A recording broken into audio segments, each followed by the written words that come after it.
शुभ नामे जागे शुभ आशीष मांगे गाहे तब जय गाथा जन गण मंगल दायक जय हे भारत भाग्य विधाता जय हे जय हे जय हे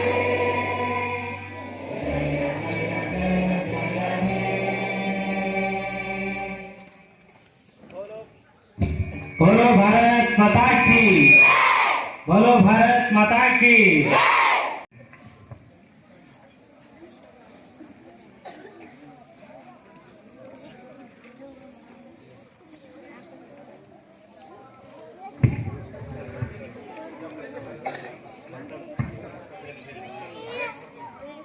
ಮಡಿಲಿನಲ್ಲಿ ಭಾರತಾಂಬೆಯ ಮಡಿಲಿನಲ್ಲಿ ಎಂದು ಹೇಳುತ್ತಾ ವೇದಿಕೆಯ ಮೇಲೆ ಆಸೀನರಾಗಿರುವ ಗುರುಗಳೇ, ಗುರುಮಾತೆಯರೇ ಹಾಗೂ ನನ್ನೆಲ್ಲ ಸಹೋದರ ಸಹೋದರಿಯರೇ, ತಮಗೆಲ್ಲರಿಗೂ ಗಣರಾಜ್ಯೋತ್ಸವದ ಹಾರ್ದಿಕ ಶುಭಾಶಯಗಳು. ಬ್ರಿಟಿಷರೇ ಭಾರತ ಬಿಟ್ಟು ತೊಲಗಿ ಚಲೆ ಜಾವ್ ವಂದೇ ಮಾತರಂ ಎಂಬ ಘೋಷಣೆಗಳು ಎಲ್ಲೆಡೆ ಮೊಳಗಿಸಿದ ದಿನಗಳು. ಹಲವಾರು ದೇಶ ಪ್ರೇಮಿಗಳ ಸಾಹಸ ಹಾಗೂ ಬಲಿದಾನಗಳ ಮೂಲಕ ನಮ್ಮ ದೇಶ ಸ್ವತಂತ್ರವಾಯಿತು ಎಂಬ ನಮ್ಮ ದೇಶದ ಸ್ವಾತಂತ್ರ್ಯ ಇತಿಹಾಸವನ್ನು ಕೇಳುತ್ತಿದ್ದರೆ ಮೈ ನವಿರೇಳುತ್ತದೆ. ದೇಶದ ಬಗ್ಗೆ ಹೆಮ್ಮೆ ಮೂಡುತ್ತದೆ. ಗೆಳೆಯರೇ, ಗಣರಾಜ್ಯ ದಿನ ಹೀಗೆಂದರೇನು? ಭಾರತ 1950 ಜನವರಿ 26ರಂದು ನಮ್ಮ ಸಂವಿಧಾನ ಜಾರಿಗೊಂಡಿತು. ಹೀಗೆ ಭಾರತ ತನ್ನ ಸಂವಿಧಾನ ಜಾರಿಗೊಳಿಸಿ ಭಾರತದ ಸ್ವತಂತ್ರ ಗಣರಾಜ್ಯವಾದ ದಿನವನ್ನು ಗಣರಾಜ್ಯ ದಿನ ಎಂದು ಆಚರಿಸಲಾಗುತ್ತದೆ. ಆತ್ಮೀಯರೇ, ಇಂದು ಭಾರತೀಯರಿಗೆ ತಮ್ಮನ್ನು ತಾವೇ ಆಳಿಕೊಳ್ಳಲು ಸಿಕ್ಕ ಪವಿತ್ರ ದಿನ. ಬ್ರಿಟಿಷರ ದಾಸ್ಯದಿಂದ ಮುಕ್ತಗೊಂಡು 2.5 ವರ್ಷಗಳ ನಂತರ ಡಾಕ್ಟರ್ ಬಿ.ಆರ್. ಅಂಬೇಡ್ಕರ್ ಅವರ ನೇತೃತ್ವದಲ್ಲಿ ಸಂವಿಧಾನವು ರಚನೆಯಾಯಿತು. ಡಾಕ್ಟರ್ ರಾಜೇಂದ್ರ ಪ್ರಸಾದ್ ಅವರ ಅಧ್ಯಕ್ಷತೆಯಲ್ಲಿ ಸಂವಿಧಾನವು ಅಂಗೀಕರಿಸಲ್ಪಟ್ಟು ದೇಶಕ್ಕೆ ಅರ್ಪಿತವಾದ ದಿನ. ಗೆಳೆಯರೆ, ನಮ್ಮ ಸಂವಿಧಾನವು 395 ವಿಧಿಗಳನ್ನು, 12 ಅನುಚ್ಛೇದಗಳನ್ನು ಹಾಗೂ 22 ಭಾಗಗಳನ್ನು ಹೊಂದಿದೆ. ಸಂವಿಧಾನದ ರಚನಾ ಸಮಿತಿಯಲ್ಲಿದ್ದ ಎಲ್ಲ ನಾಯಕರು ಕನಸು ಕಂಡಿದ್ದರಂತೆ. ಭವ್ಯ ಭಾರತದ ಕನಸು ಕಂಡಿದ್ದರಂತೆ. ಸಮಗ್ರ ಏಳಿಗೆಗಾಗಿ ಕನಸು ಕಂಡಿದ್ದರಂತೆ. ಒಬ್ಬ ತಾಯಿ ತನ್ನ ಪುಟ್ಟ ಮಗುವಿನ ಬಗ್ಗೆ ಕಲ್ಪಿಸಿಕೊಳ್ಳುವ ಕನಸು ಕಂಡಿದ್ದರಂತೆ. ಆದರೆ ಅದರ ಹಿಂದಿನ ನಮ್ಮ ದೇಶ ಆ ಮಟ್ಟದಲ್ಲಿ ಅಭಿವೃದ್ಧಿ ಹೊಂದಿದೆಯೇ? ಈ ಪ್ರಶ್ನೆಗೆ ಉತ್ತರ ಯಾರ ಬಳಿ ಇದೆ?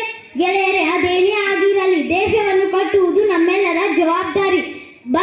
ದೇಶಕ್ಕೆ ಭದ್ರ ಬುನಾದಿಯನ್ನು ಹಿರಿಯರು ಹಾಕಿಕೊಟ್ಟಿದ್ದಾರೆ. ದೇಶದ ರಕ್ಷಣೆ, ನ್ಯಾಯಾಂಗ ಮತ್ತು ಕಾರ್ಯಾಂಗದ ಬಗ್ಗೆ ನಮಗೆ ಗೌರವವಿರಲಿ. ಆತ್ಮೀಯರೇ, ನಾವು ಯಾವುದೇ ಸ್ವಾರ್ಥಕ್ಕೆ ಒಳಗಾಗದೆ ಸಂಘರ್ಷಕ್ಕೆ ನಿಲುಕದೆ ನಮ್ಮ ಕರ್ತವ್ಯಗಳನ್ನು ಪಾಲಿಸೋಣ. ಭವ್ಯ ಭಾರತವನ್ನು ನಿರ್ಮಿಸೋಣ. ಭಾರತ ವಿಶ್ವ ಗುರುವಾಗುವಲ್ಲಿ ನಮ್ಮ ಅಳಲು ಸೇವೆ ಸಲ್ಲಿಸೋಣ.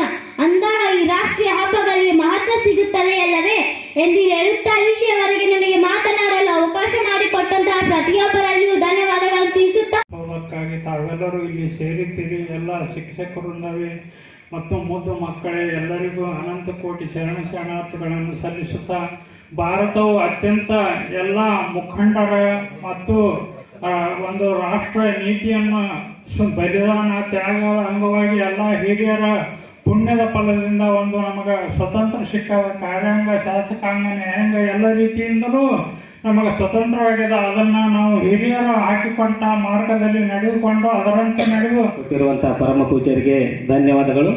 ಈಗ ಅಲ್ಲಿ ಛತ್ರಕಟ್ಟಿ ಹತ್ತಿರ ಧ್ವಜಾರೋಹಣ ಕಾರ್ಯಕ್ರಮ ಸಿದ್ಧಗೊಂಡಿದೆ. ಹಾಗಾಗಿ ನಾವೆಲ್ಲರೂ ಅಲ್ಲಿ ಪಾಲ್ಗೊಳ್ಬೇಕಾಗಿರೋದ್ರಿಂದ ಈಗ ಎಲ್ಲರೂ ಆ ಕಡೆ ಹೋಗ್ತೇವೆ. ಅಲ್ಲಿ ಧ್ವಜಾರೋಹಣ ಆದ ತಕ್ಷಣ ನಮ್ಮ ಶಾಲೆಯ ಮುದ್ದು ವಿದ್ಯಾರ್ಥಿಗಳಿಂದ ಸಾಂಸ್ಕೃತಿಕ ಕಾರ್ಯಕ್ರಮಗಳು ಇದೇ ವೇದಿಕೆಯಲ್ಲಿ ನಡೆಯಲಿಕ್ಕಿದೆ. ಹಾಗಾಗಿ ಎಲ್ಲರೂ ಗುರು ಹಿರಿಯರು ಅಲ್ಲಿ ಧ್ವಜಾರೋಹಣ ಆದ ಬಳಿಕ ಮತ್ತೆ ಶಾಲೆಯ ಆವರಣದಲ್ಲಿ ಬರಬೇಕಂತ ಹೇಳಿ ನಾನು ಅವರೆಲ್ಲರಲ್ಲಿ ಹೇಳ್ಕೊಳ್ತಾ, ಈಗ